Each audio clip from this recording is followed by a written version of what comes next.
Welcome once again to Hope Center Online and our message of faith.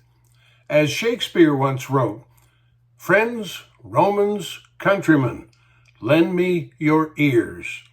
Well, Shakespeare had some important things to say, but he understood it would be a waste of breath if nobody would listen. And this message, like most of my previous talks, is geared for people who have no faith in church, especially those who say they do not believe in Jesus. Now, you might think that's odd coming from a pastor, but I'm here to tell you the message is a whole lot simpler than you think. And this is a big confession. I think churches have done a great disservice to the Christian message. So I ask you to lend me your ears to hear what I call the simple truths. I met a man a few months ago, and I'm pleased to say that we seem to be growing a true friendship. It didn't happen right away because I think he was a little suspect of me. You see, he is not a man of faith. And like so many of us, he went to church growing up because his parents forced him to go. He had no choice. It was a given. Come Sunday, get up, get ready, and get to church. There was no debate, no discussion. It was a house rule. And guess what happened when he hit the age of 18? He moved out on his own, and with a different house came different rules. Sound familiar? In fact, it sounds like me, but I didn't wait till I was 18. At first blush, you might wonder, what was wrong with that church? What did they do that made him so anxious to get out of there? And for my new friend and me, and probably for a lot of you, it wasn't so much what the church did, it was the very fact that we were forced to go. It's just a human nature that if somebody wants to make us do something, we want to rebel. And this is especially true for men, and extra specially young men. It's part of growing up. We live under our parents' roof and we follow our parents' rules. And getting to that age, well, we look forward to making our own decisions. And quite often, those decisions looked a whole lot like the opposite of what our parents chose. Well, now, let's cut our parents a little slack here. They weren't pushing church to be mean-spirited. They understood that if you were going to be a member of God's family, He expected you to be at the family meetings. I'm not trying to be cute here. But that is where God and your parents had a little misunderstanding. And while it's true that God expects you to join Him at the family meetings, He never made it mandatory. He never forced you. Your parents knew it was important, very important, and they thought they had to make you go. God, on the other hand, also thinks it is important, but He also thinks it's more important that you want to go. He doesn't want to make you. He wants you to choose for yourself. I should also point out that the church probably got a little heavy-handed too. Back in the day, it was a different story than today. And again, they knew your faith and your future were tied together in God. And they worried that if you did not show up at the family meetings, you might also miss the memo about His Son, Jesus. You see, Jesus is the key to our future, the key to eternity. And some might say that Jesus determines where you sit for eternity. And pardon me as I say this, where will you sit? Smoking or non-smoking? Well, that's the part that most churches got wrong. They thought they had to scare you into heaven. Their message was, if you don't do what we say, you'll end up in the fires of hell. And again, They wanted to make the message as strong as possible for as long as possible. But the problem is, fear may be a useful tool to motivate people, but then you have to keep motivating. And after a while, that tool gets dull and we get tired of hearing it. That was not God's plan. Right from the get-go, He wanted you to make your own choice. He didn't want to bombard you with a scary narrative.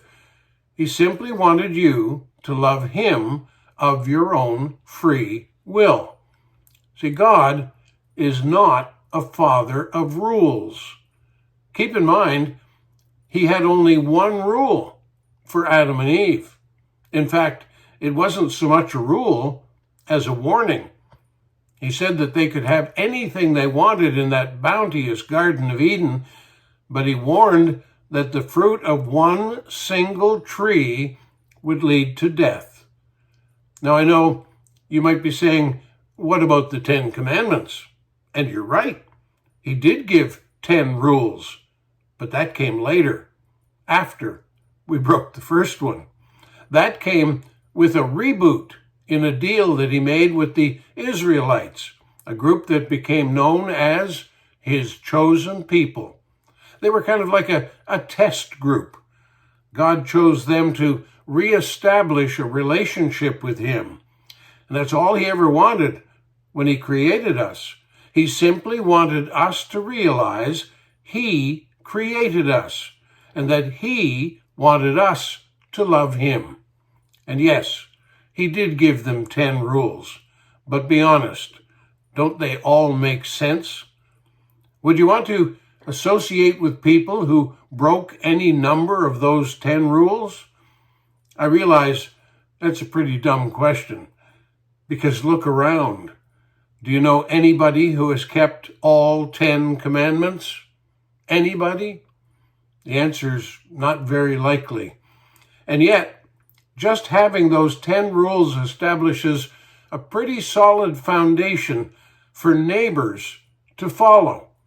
And that is why the 10 Commandments became the foundation for the rule of law that's observed in most countries across the globe. God established what was right and what was wrong, and He left us to decide for ourselves.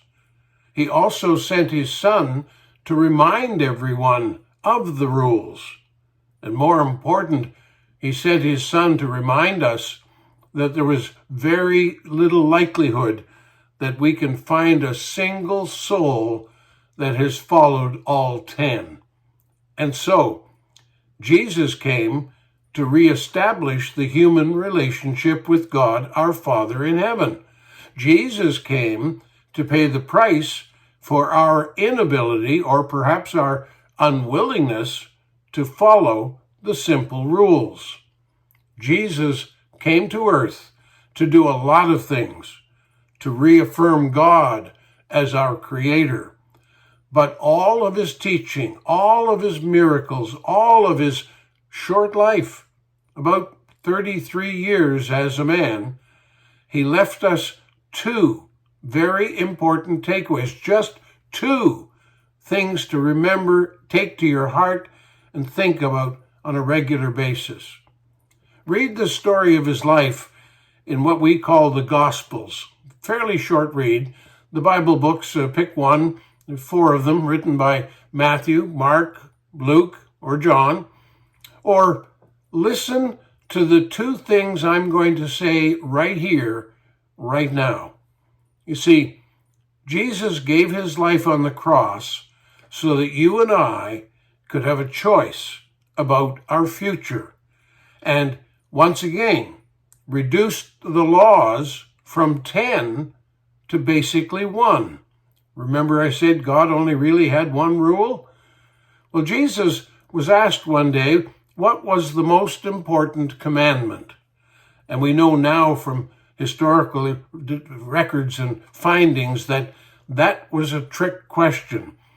They were trying to get Jesus to pick one of the famous 10 so they could somehow use that against him, saying, oh, look at that, he left out this and he thought that one wasn't important.